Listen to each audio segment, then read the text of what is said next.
The 1970 Ford Torino Cobra delivered 13-second quarter miles for pocket change, but Ford killed its racing dreams before they started. While the world watched NASCAR's Aero Wars rage between Dodge Daytonas and Plymouth Superbirds, Ford had already built the street fighter that nobody saw coming. In 1970, you could walk into a Ford dealership with $3,200 and drive out in a Torino Cobra with a 360-horsepower Thunder Jet V8. But the real story begins when you check two boxes on the order sheet that most buyers never noticed. Box 1, the 429 Cobra Jet engine for $229. Box 2, something called the drag pack for $155 more. For $384 total, Ford transformed a street car into a factory-built drag strip weapon. The problem was almost nobody knew about it. Designer Bill Schenck drew inspiration from supersonic aircraft, creating a Coke bottle shape that made the new Torino 5 inches longer and an inch wider. When Lee Iacocca saw the finished design, he called it a home run. The Torino Cobra stripped that body down to pure performance. Black hood, black grille, exposed hood pins. It came standard with a 4-speed top loader, Hurst shifter, competition suspension, and 7-inch wheels wrapped in white letter rubber. But here's where Ford played it smart and stupid at the same time. The standard Cobra Jet made 370 horsepower and 450 pound-feet of torque. Then came the drag pack option, listed innocently as a traction-lock rear end optimized for quarter-mile performance. What Ford didn't advertise was everything else you got. 4-bolt main caps on the center 3 mains, forged aluminum pistons, heavy-duty connecting rods, a mechanical lifter camshaft, an oil cooler, and a 780 cubic feet per minute Holley 4-barrel carburetor that fed that 429 like it was starving. Ford claimed the drag pack added 5 horsepower. They rated the Super Cobra Jet at 375 horses. Every single person who drove one knew Ford was lying. Real-world dyno numbers put these engines north of 420 horsepower, maybe closer to 450. But insurance companies read spec sheets, not dyno sheets, so Ford kept the official numbers tame. Motor Trend tested a drag pack Cobra in February 1970 with 3.91 gears and 4-speed. They recorded 13.89 seconds at 101 miles per hour in the quarter mile. 0 to 60 came in 5.8 seconds, with street tires and stock exhaust. These were factory car numbers that matched the LS6 Chevelle, the Ram Air 4 GTO, and the 446-barrel Roadrunner. Cars that cost hundreds more and came with way more attitude. The Torino Cobra just showed up, did the work, and didn't make a big deal about it. But while Ford was building these street warriors, something else was happening at the race shop. The 1969 Torino Talladega had dominated NASCAR, winning 29 races over 2 seasons and grabbing Ford the 1969 Manufacturers' Championship. Then Dodge showed up with the Charger Daytona, breaking 200 miles per hour and ending Ford's winning streak. Plymouth followed with the Superbird. Ford's response was the Torino King Cobra. Larry Shinoda led the team that redesigned the entire front end with a sloped nose, recessed headlights and sugar scoop cutouts, and a massive bottom breather grille.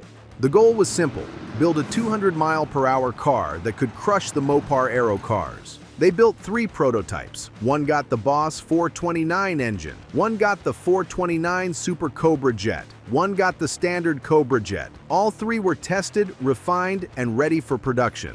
Then NASCAR changed the rules. The homologation requirement jumped from 500 cars to 3,000. 3,000 radical race cars was impossible. Lee Iacocca became Ford's president and immediately slashed the racing budget. The King Cobra program died before it turned a single competitive lap. Most of the prototypes, clay models, and fiberglass mock-ups were destroyed. NASCAR legend Bud Moore saved 2 of the King Cobras for $1,200. Today, those survivors are worth $500,000 each. So the Street Cobra never got its NASCAR glory. It stayed a regular fastback with a black hood and hidden performance that most buyers walked right past. Which brings us back to those 2 checkboxes. Only 7,675 people bought a Torino Cobra in 1970. Out of those, just 1,475 checked the boxes for the drag pack. That's less than 20%. What they missed was one of the best performance bargains in muscle car history. That $155 drag pack included parts that would cost thousands today. Ford essentially sold factory race motors to anyone willing to read the fine print. The drag pack came with your choice of two rear axle ratios. The 3.91 traction lock was street-friendly but still launched hard. The 4.30 Detroit locker was for people who just wanted the lowest elapsed times possible. Both setups put the power down hard enough to warp the leaf springs on launches. These cars would leave the dealership on Friday afternoon and win money races Saturday night. No extensive modifications required. You drove them off the showroom floor, let the tires warm up, and went racing. Compare that to the competition. A 1970 Chevelle SS with the LS6 454 cost about the same and ran similar numbers. The difference was, the Chevelle wore its performance on the outside with stripes, scoops, and badges. The Torino Cobra blended into traffic. It was the working man's muscle car that didn't need to announce itself. Roadrunner buyers got the 446 barrel that needed more frequent tuning. GTO buyers paid more for the Ram Air 4. Buick Stage 1 buyers got a torque monster that cost significantly more. None of them offered better performance per dollar than a drag pack Cobra. Today, the market reflects that obscurity. A pristine drag pack Cobra might bring six figures, but most trade in the $40,000 to $70,000 range. Compare that to LS6 Chevelles pushing 200 grand or Hemi Roadrunners well into six figures. The Torino remains the affordable muscle car with legitimate street cred. That pricing partly comes from rust issues. Ford's anti-corrosion treatments weren't great in 1970, and the Torino's complex body panels trapped moisture. Finding a solid example takes patience. Finding one with documented drag pack provenance and matching numbers takes serious dedication. The Cobra's challenge was weight. That Coke bottle styling added pounds. By the time you loaded a Cobra with the 429 and drag pack, you were pushing 3,900 pounds. But that's why the torque mattered. The competition suspension with staggered rear shocks and larger sway bars helped keep it planted when the rear tires broke loose. The shaker hood scoop was functional. Ram Air forced cold air into that Holley under full throttle. The psychological impact of watching that scoop vibrate with the engine was worth something when you were racing for money. The 1970 Torino Cobra represented the last gasp of unrestricted performance. By 1972, horsepower ratings would switch from gross to net numbers. By 1973, the muscle car era would end. Those 1,475 customers who checked both boxes got in just under the wire. Insurance companies were killing muscle cars. Young buyers couldn't afford the premiums. Older buyers wanted GTOs or Corvettes with established reputations. The Torino Cobra lived where performance exceeded perception. On the track, the non-aero 1970 Torino struggled compared to the Talladega, but the street car didn't need NASCAR wins. It needed to win stoplight battles and Friday night grudge matches. The Torino Cobra did that at a price nobody could touch. The Cobra's legacy lives in those 1,475 drag pack cars. Some sit in collections, others get driven hard at nostalgia drag events. Documentation is tough to find. Real J-code Super Cobra jets have specific casting numbers and internal components that can be verified. The 429 used thin wall casting to save weight while maintaining strength. Canted valves similar to the Cleveland small block improve flow.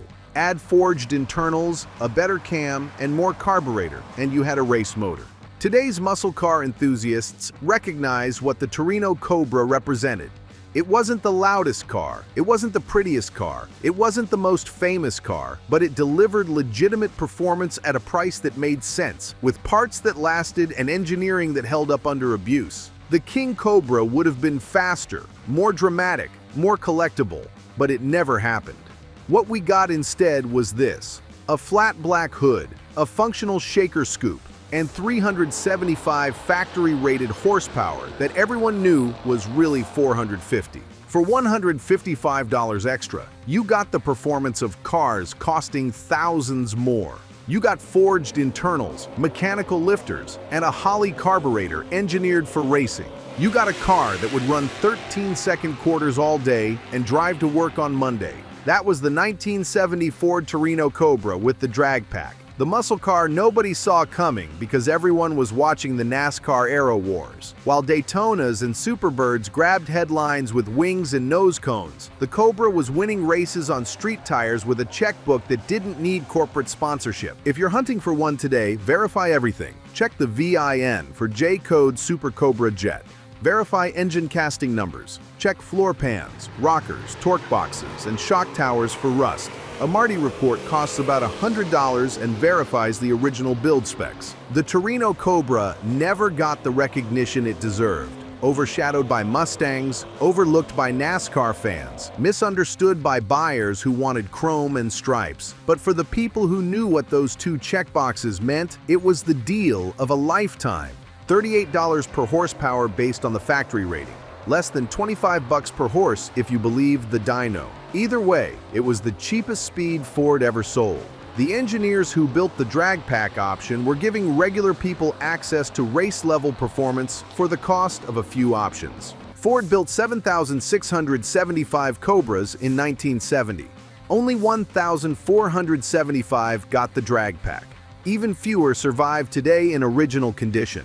Everyone represents a piece of muscle car history that almost nobody remembers. The street fighter that lived in the shadow of its NASCAR siblings. The performance bargain that buyers overlooked. The 13-second factory car that cost pocket change and delivered everything it promised. That flat black hood isn't just styling, it's a statement. This car didn't need flashy paint or loud graphics to prove what it was. It just needed two checkboxes on an order form and a driver who understood value when they saw it.